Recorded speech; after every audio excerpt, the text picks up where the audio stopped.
Okay, बिस्मिल्लाहिर्रहमानिर्रहीम। So here we are with the selection sort. हम selection sort का idea देखने जा रहे हैं। जो सिलेक्शन सॉर्ट का आइडिया जो है वो बहुत सिंपल है, जिसमें हम दो तरीकों से इसको आपको आपकी बुक में या नोट्स में या कहीं भी आपको दो तरीके इसके मिलेंगे सॉर्टिंग करने के।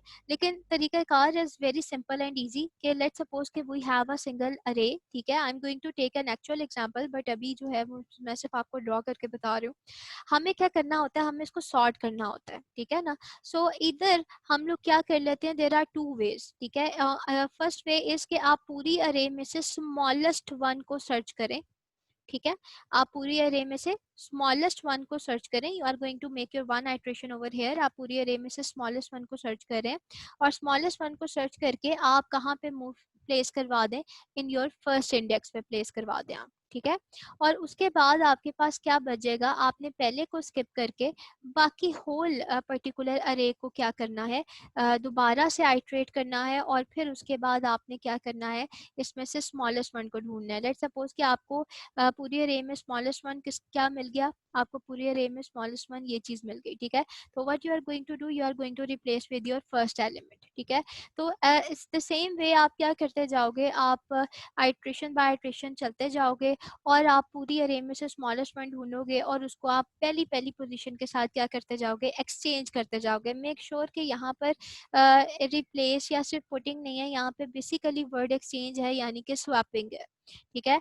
सो देन उसके बाद जो अरे आपकी बच जाएगी वो आपकी क्या हो जाएगी, उसके अंदर आप सिमिलरली सेम काम करोगे। जो सेकंड वे है वो ये है कि यू हैव सम अरे इज प्रोवाइडेड या given, what you are going to do, you are going to find the greatest element out of them, ठीक है, जो biggest element है। So let's suppose you find the biggest element over here, so what you are going to do, you are going to replace it, sorry, swap it from the last position, ठीक है। So last ये चीज कहाँ चली जाएगी, last पे, और last की चीज कहाँ आ जाएगी, इधर आ जाएगी। सेम एज नाउ अब आप क्या करोगे, आप यहाँ पर इस इतने पार्ट को स्किप कर दोगे, क्यों, क्योंकि यू आर सेइंग कि in your phase one, in your iteration one, आपका सबसे बड़ा जो एलिमेंट था वो अब अपनी एक्चुअल पोजीशन पे आ चुके हैं। सो नाउ अल्टीमेटली आपके पास जो अरे है वो आपकी ये वाली अरे है जो कि अनऑर्डर्ड अरे कहलाई जाएगी। और इस अनऑर्डर्ड अरे में आप क्या करोगे, इसमें से सबसे बिगेस्ट एलिमेंट ढूंढोगे। Let's suppose your biggest element is over here, then you are going to replace it at the last position of this unordered array, not the whole array, ठीक है। तो basically if I am going to say कि with the n minus 1 position, तो ये गलत नहीं होगा, ठीक है। So in this way what you are going to do, you are going to clearly repeat the process again, जिसमें आप बिगेस्ट ढूंढते हो या स्मॉलेस्ट ढूंढते हो, उसको एक्सचेंज करते हो। अगर स्मॉलेस्ट है तो फर्स्ट पोजीशन के साथ, अगर बिगेस्ट है तो लास्ट पोजीशन के साथ, और उसके बाद ये सेम प्रोसेस जो है वो आपके अरे में चलता रहता है, कब तक, until your array is sorted, ठीक है। So if you are going to see this particular example over here, तो यहाँ पर अगर आप देखो कि आपके पास एक जर्नल अरे दी हुई है, ठीक है, दिस इज योर अरे। और इस अरे पे कौन सा मेथड यूज हुआ हुआ है, इस अरे में मेथड यूज हुआ हुआ है कि स्मॉलेस्ट वन को ढूंढना है, ठीक है। सो इसने पूरी अरे में से स्मॉलेस्ट वन ढूंढा इन पास वन, ठीक है। तो पास उसको क्या मिला, ये वाला एलिमेंट क्या मिल गया, स्मॉलेस्ट वन मिल गया। So what it is going to do, ये क्या करेगा, ये सिंपली इसको फर्स्ट पोजीशन से स्वैप कर देगा। तो फर्स्ट पोजीशन क्या है, फर्स्ट पोजीशन ये है, तो जो भी फर्स्ट पोजीशन पे था वो आपका इधर आ गया, ठीक है, ओवर हेयर यहाँ आ गया, और यहाँ वाली चीज आपकी कहाँ चली गई, फर्स्ट पोजीशन पे चली गई। तो 8 goes over here and 1 goes over here. अगर आप देखो तो यहाँ पर आपको ये चीज समझ में आ जाएगी, ठीक है। सिमिलरली अब आपने क्या नहीं देखना, आपने ये शेडेड एरिया भूल जाना है, क्यों, क्योंकि ये अब आपका सॉर्ट हो चुका है। अब आपके पास अरे कितनी है, ये है, ठीक है। तो somehow you have to search the smallest one out of here, let's suppose ये आ गया। अब आपने इसको फुल अरे की बात करें तो सेकंड पोजीशन बनती है, ठीक है। लेकिन अगर आप सिर्फ अनऑर्डर अरे को इतना ही कंसीडर करो तो इसकी आपने फर्स्ट पोजीशन पे रिप्लेस करवा देना है। 4 कहाँ आ जाएगा, इधर, और 2 कहाँ आ जाएगा, इधर आ जाएगा, ठीक है। सो इन योर पास 3 जब आप अगले उस पे जाओगे तो आपके पास इतना पार्ट जब सॉर्ट हो चुका है, अब आपने बाकियों में से देखना है, ठीक है। तो आपने फिर स्मॉलेस्ट वन ढूंढा और उसको क्या कर दिया, रिप्लेस कर दिया अनऑर्डर्ड अरे की फर्स्ट पोजीशन के साथ। लेकिन अगर आप पूरी अरे की बात करते हो तो आप थर्ड। ये मैं बार बार इसलिए बोल रही हूँ कि अगर आप कोई रीड करते हो, कोई ट्यूटोरियल रीड करते हो या डॉक्यूमेंट रीड करते हो, तो वहाँ पे अगर सेम लैंग्वेजेस यूज होती हैं तो आप क्या ना हो जाओ, कंफ्यूज ना हो जाओ। तो यहाँ पर बिल्कुल उसी ये जो काम हमने किया है वो यहाँ पे एक एल्गोरिथम की फॉर्म में लिखा हुआ है, ठीक है। आपका सिलेक्शन सॉर्ट का एल्गोरिथम है, आपने एक लेंथ की जो है वो अपनी अरे ले ली and you go from the m1 to n-1 and then you the smallest, आपने लूप लगाया और आप एक एक को क्या करते गए, कंपैरिजन करते गए और आप उसको minimum, let's suppose smallest here is could be any particular variable over here, और आपने जो है वो एक्सचेंजिंग कर दी इन लास्ट, ठीक है। Every line is going to be translate in this particular criteria, जिसमें आप हर लाइन को कॉस्ट कंसीडर कर सकते हो और क्या कंसीडर कर सकते हो, स्टेप्स कंसीडर कर सकते हो। आई एम रिपीटिंग कि अगर आपका कहीं पे लूप लग रहा है जैसे कि ये है, तो उसको आप सिंगल एक लाइन भी कंसीडर कर सकते हो, बजाय इसके कि आप ये बार बार टर्म्स यूज करो, आप इसको एक ही दफा लिखकर काम खत्म कर सकते हो, ठीक है। सो इसका हम बजाय इसके कि हम इसको जल्दी देखें, हम बिल्कुल उसी पैटर्न पे जाते हैं। Let us move on our whiteboard, जिसमें हमने अभी अभी जो है वो इंसर्शन सॉर्ट किया है. Let us move for the selection sort criteria over here.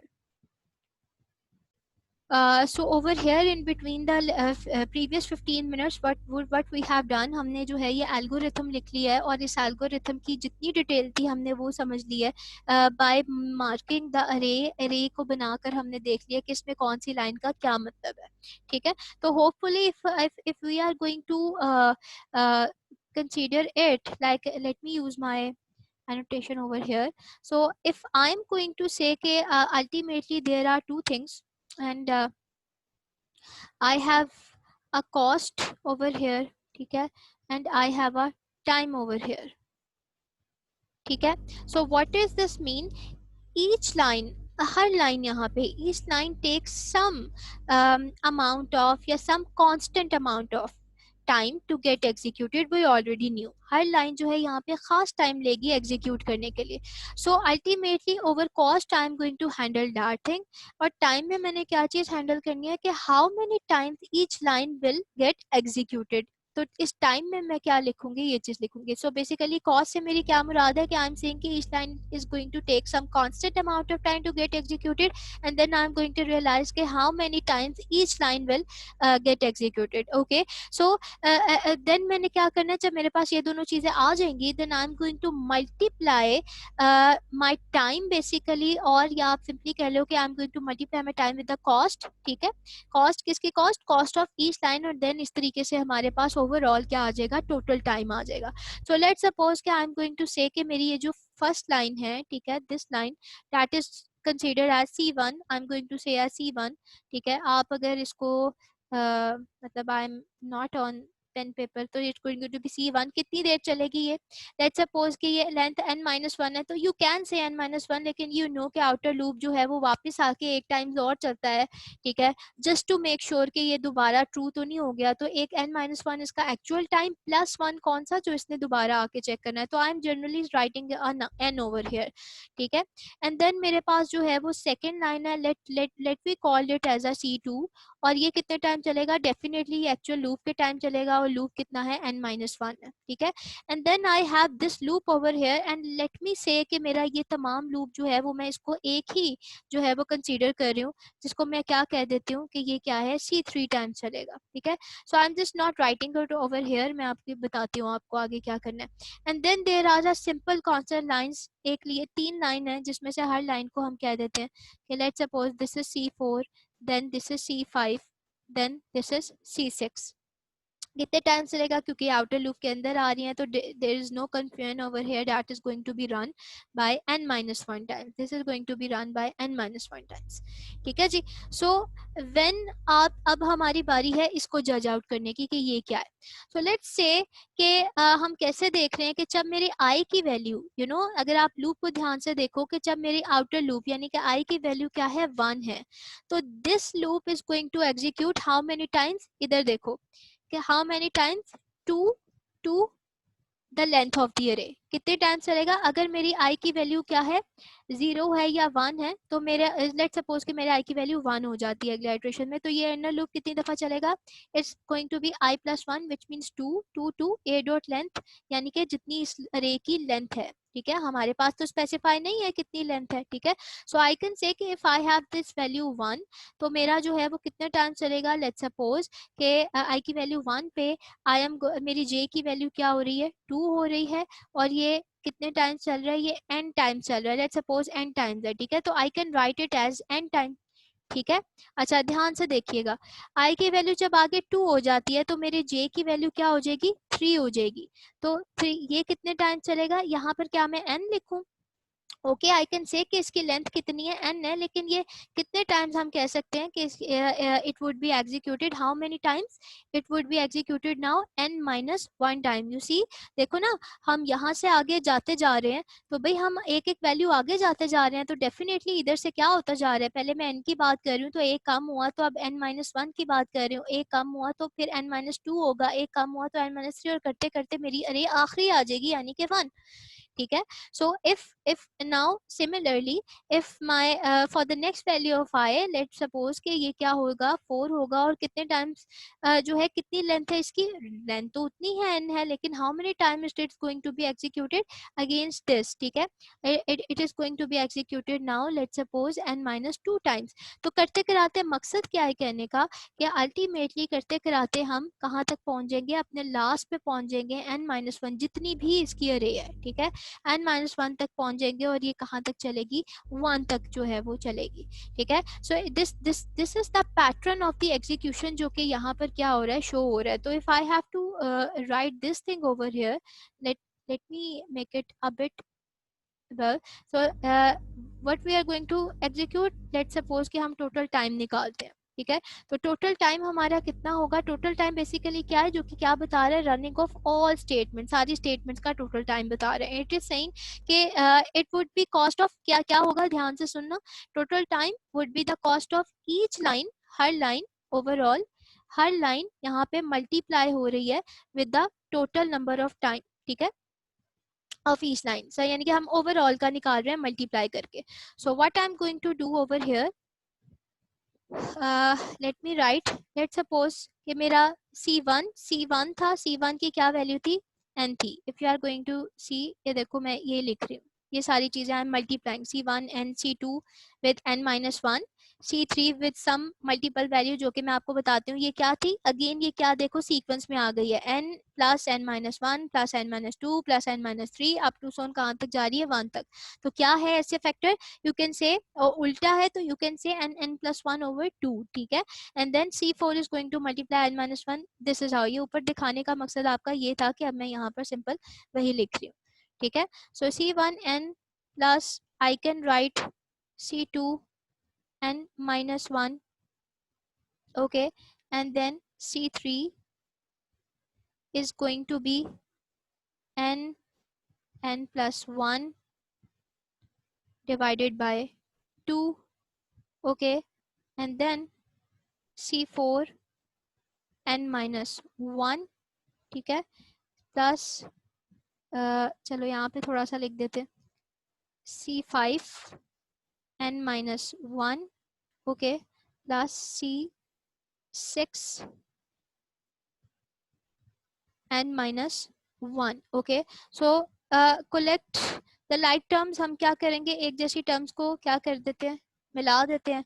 तो आप देखो यहाँ पर क्या हो गया, अगर मैं इस फैक्टर को पहले सॉल्व करूँ, ठीक है, तो ये क्या हो जाएगा? आप जब इसको मल्टीप्लाई करोगे तो ये n स्क्वायर और n बाई 2 हो जाएगा, ठीक है। तो आपका सेपरेट फैक्टर जो है वो सेपरेट हो जाएगा। तो C3 n स्क्वायर बाई 2 आपका क्या हो गया? सेपरेट हो गया। Plus what you are going to do, अब आपने n का फैक्टर, एक n आपको यहाँ से मिला, बाकी के n आपको यहाँ से मिले, ये जब आप इसको मल्टीप्लाई करोगे ना, C2n प्लस माइनस C2, ठीक है, तो इतना तो खोलना आपको आता है। तो आपका क्या अलग हो जाएगा? आपका C1 अलग हो जाएगा, आपका C2 अलग हो जाएगा, ठीक है। आपका इसके साथ जो C3 बना था, आपका C3 डिवाइडेड बाई 2 ये अलग हो जाएगा, ठीक है। और आपका C4 अलग हो जाएगा, और आपका क्या अलग हो जाएगा? C5 अलग हो जाएगा, आपका C6 अलग हो जाएगा, ठीक है। और सबका कॉमन क्या निकल आएगा? n का फैक्टर, ठीक है। एंड देन जो आपके बाकी बच जाएंगे, जब अगर आप माइनस करना चाहो तो माइनस वाला फैक्टर यहाँ से हट जाएगा, ना करना चाहो तो यहाँ से आप कर सकते हो। That's a simple math, you can do that.